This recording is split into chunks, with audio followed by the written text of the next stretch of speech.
2017 жылдын 24 февралында кабыл алынган пробация мыйзамына ылайык мөөнөтүнөн мурда шарттуу бошотулган жарандарга социалдык көмөк көрсөтүүгө жана аларга карата кайра социалдаштыруу багытында чаралары көрүлүп келет. Буга ылайык Каракол шаардык пробация органынын кызматкерлери Каракол шаардык ички иштер бөлүмүнүн өкүлдөрү менен биргеликте каттоодо турган пробация кардарларынын үйлөрүнө барып, алардын абалы менен таанышышты. Азыркы убакта ар бири менен жеке иш алып барылууда.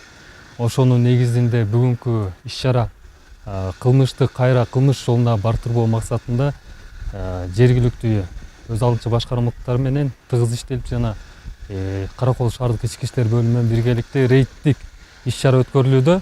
Мунун эң негизги максаты болуп, бул каттоодо турган кардарлардын ресоциализация максатында профилактикалык иш-чара болуп эсептелинет. Психологиялык анализ жүргүзгөндө көп кардарлардын жакшы жака оңолуусу көп байкалууда азыркы күндө. Биргеликте ай сайын иш-чараларды жүргүзүп турабыз. Жанагы мурда сот жообуна тартылган, эркиндигинен ажыратылбаган адамдар менен профилактикалык иш-чараларды жүргүзөбүз. Бул адамдардын проблемалары боюнча жана мындан сырткары кылмыштуулукка барбоо максатында. 36 жаштагы пробация кардары учурда үй бүлөсү менен турат. Ал туура эмес иштерге барбай, ай сайын аталган бөлүмдүн кызматкерлерине барып, көзөмөлдөөдөн өтүп турарын айтат. Бул кардар көзөмөлдөөдө декабрь айына чейин болот. Пробациянын негизинде көзөмөлдө 7-8 ай болуп калды ошо негизинде көзөмөлдө турабыз.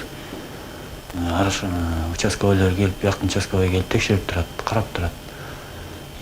Эки жакка басмай жок. Мен убагында айдын башында, анан аягында, ортосунда, то есть барып, көзөмөл болуп карап барып турам, текшерилип. Каракол шаары боюнча бардык болуп 63 кардар каттоодо турат. Анын 9-у аял киши, 52 эркек жана 3 жаш өспүрүмдөр. Белгилей кетсек, пробация көзөмөлү 5 жылдан ашпаган мөөнөткө эркинен ажыратылган жеңил кылмыш жасагандар үчүн колдонулат. Айнура Достукбекова, Алтынбек Исаев, Сергей Мищенко, Ысык Көл жаңылыктары.